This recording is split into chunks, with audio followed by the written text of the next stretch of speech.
Let's be real. Loneliness is hard hitting for a lot of us. Making friends as adults feels like a whole new challenge. Everyone's busy with work, family, and life's demands, and it's not just the same as when it was when we were younger. So, why is it so tough to build new connections and make friends as we get older? Hey everybody, WhyLearn here, and welcome to the second episode of WhyLearn Wednesdays, where you send me emails and I answer them, and together we navigate this challenging period of our lives together. We've got a great episode today where we'll discuss loneliness, making friends, and maintaining friendships. In my life, I've made an observation, and that's that most of my friends that I have and still keep in touch with, I've known forever, like literally since I had a single-digit age. Some people are the exception from, high school or college or work or whatever, but mostly the guys that I keep in contact with, I've known for a long, long time. So it fits the theme of this video as it seems like when we get older, friendships are harder and harder to come by, especially making new friends. I noticed a theme in my inbox, and a lot of these questions are related, so let's dive right into them. First one, how does loneliness affect you? Hey WhyLearn, first of all, I'd like to say that I appreciate what you're doing. Keep up the good work. Thanks, man. Glad to hear it. I wanted to ask you if you can make a video about loneliness and how it affects a person. This is a big subject for me as I struggle to find anyone I relate to after getting over my addictions, and the fact that I'm alone heightens my anxiety and causes a lot of physical symptoms. And it's really, really hard stuff. It makes it hard to see the light at the end of the tunnel. So thanks for the email, man, and thanks for reaching out. I have some stats that I want to share with you, but one thing I'll say right away is that you never underestimate who you can relate to. When I made my channel, I thought I was stuck in the past and one of the few people thinking about life in this nostalgic way that I do and playing these old video games, and little did I know tens of thousands of you feel the same way. In terms of addiction, it's an incredibly common thing, unfortunately, and at the same time, many more people can help you than you think. A lot of people, I'm sure, watching this video, and everyone's dealing with addictions, and I'm not a replacement for professional help, but I'd consider that as well. Before I get too far into this, I'll say stay strong and continue the battle, my friend. Let's get into some stats about loneliness. A new APA poll shows that 1 in 3 Americans feel lonely every week, and this is even more for the 18 to 34 age group in terms of feeling lonely. According to the CDC, social isolation and loneliness are now considered a public health epidemic. They increase the risk of early mortality, depression, anxiety, and cardiovascular diseases. In fact, loneliness can be as harmful to your health as smoking 15 cigarettes a day. That's just crazy to me. It's a very serious thing, something to be aware of, and a battle to fight. Times when you feel alone can lead to forming self-destructive habits, weight gain, and just other bad things. And as this reader mentioned, loneliness has many physical health effects, not just mental. So as with anything in life, if you see loneliness developing, it's a problem that you need to attack. And here on WhyLearn Wednesdays, I'm going to lead you into the black with ferocity. And we're going to discuss strategies for making friends depending on the phase of life you're in, as well as maintaining friendships.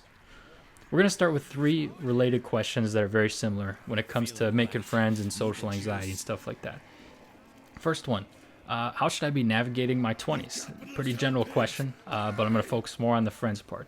I'm 19 right now in university and commuting, and I struggle to make new friends. Any suggestions on what I can do? So this is very similar to this next one. I'm 28 years old, severely lack social skills and talking to people, and social anxiety affects it. What do you recommend? Should I see a therapist? And then the last one, I'm struggling to put myself out there and meet new people and get into the dating scene. I don't know where to find people who are my age and have similar interests. What would your advice be? Thanks for your response. Love your content. Thank you so much for these emails, guys. First of all, in terms of seeing a therapist, the answer is yes. I've never done it, although it's probably not a good thing that I never did, as I totally could have used it growing up. I'm not a replacement for this stuff, just some guy from Wisconsin. But a lot of these questions boil down to how can I overcome my anxiety or lack of social skills to make and keep friends that make my life better? And then maybe some practical advice for things I can do and where to meet just people in general. So what I'll say is making friends just kind of depends on your phase in life. For high school and college, I'll say it's much easier just for one simple reason, and that's that you're in close proximity every day with people your age in the same phase of life doing similar activities. You see them every day, you might live close by, and usually have a lot of free time, or maybe not. And if you don't have free time, you're always spending time with people. People are often friends not because they're similar, but because you have common experiences and live life together. And then you get older. You enter the workforce. Suddenly, instead of being surrounded by people your age, you get placed on a team with Bill, who's 45 with 2 kids, and Tara, who's 52 and she's your manager, and Tom, who's 26 but just completely different than you. All ages, backgrounds, and situations, which can be cool. but obviously not as good for making friends with people much older or much younger than you. I found that it just becomes harder as you go into adulthood, especially when previous friends settle down, have kids and responsibilities. Some of my best friends after college moved away, got jobs in other states, got married, and you just need to accept that your relationship with them might become phone calls or seeing them maybe twice a year over holidays. People just naturally drift apart as life takes hold. I mean, time really does become a factor. Like nowadays, I don't even have a family, and I already feel like a severe lack of free time. Work and then work out, and then maybe meet up with a friend or two every week. And the days I try to lock in and make some YouTube videos, you can forget about that day as well. So a lot of free time struggles, I'd say, definitely play into it. But next, let's talk about how to actually break the ice and meet new friends. Most people I'm watching this, I'm guessing, are introverts. Those weird extroverts thrive off talking to people, whereas I, most of the time, thrive on not talking to people. So this has been difficult at times for me in my life. I want all of us right now to take a moment, slap yourself in the face, and channel your inner extrovert. Give me 1 second while I do that. Now that we got that out of the way, let's continue. Without overthinking it, I want you to simply go out of your way to do things that you enjoy where other people will also be doing them. You have to take initiative and you have to leave your house. Let's talk about something called the yes theory. This basic premise means that you say yes to as many things as you can, especially if it's outside of your comfort zone. Sometimes accepting random invites can lead to new, unexpected friendships. This could be an event posted on the wall at a coffee shop. Could be your friend of a friend's dinner party. It could be anything. In high school or college, try to do extracurriculars, sports, clubs, whatever it is. Whatever that you might be interested in, or just trying something new.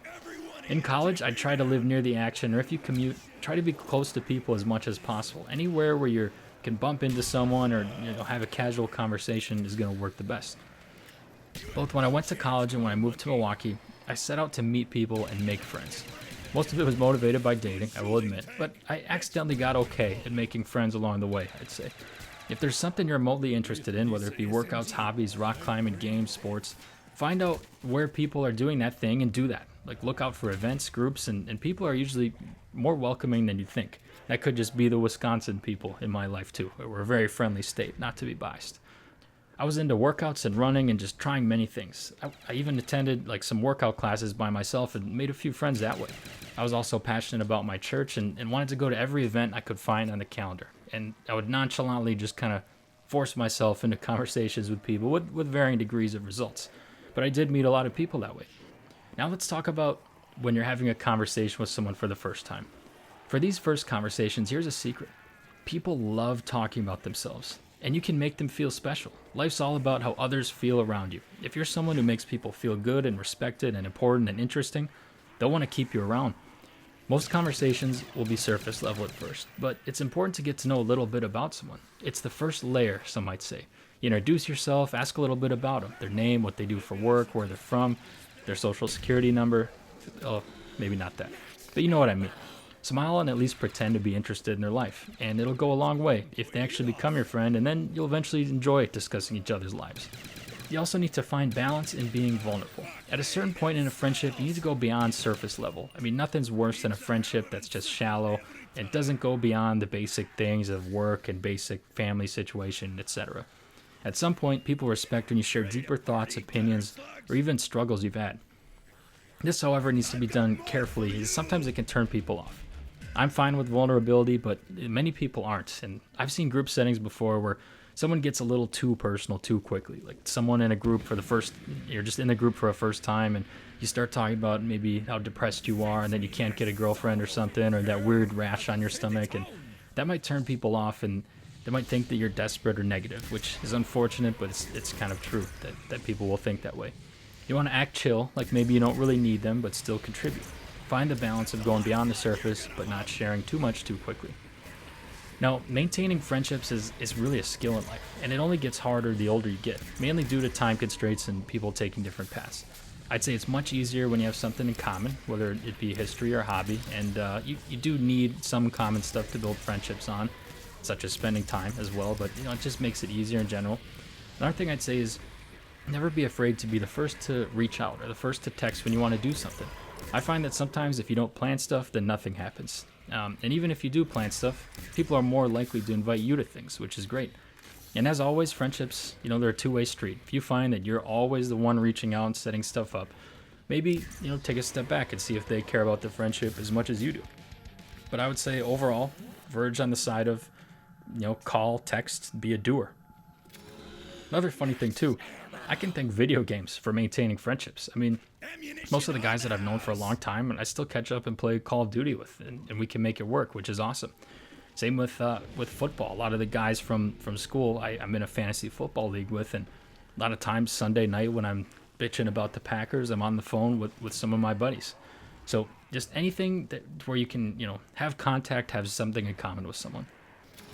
Well, that wraps up this WhyLearn Wednesday. Hope you enjoyed, and let me know what you think in the comments. If you have a question, definitely send me an email. I'll have that linked below, and it might just be featured on my silly little show here. So thanks for watching all the way to the end, and peace out.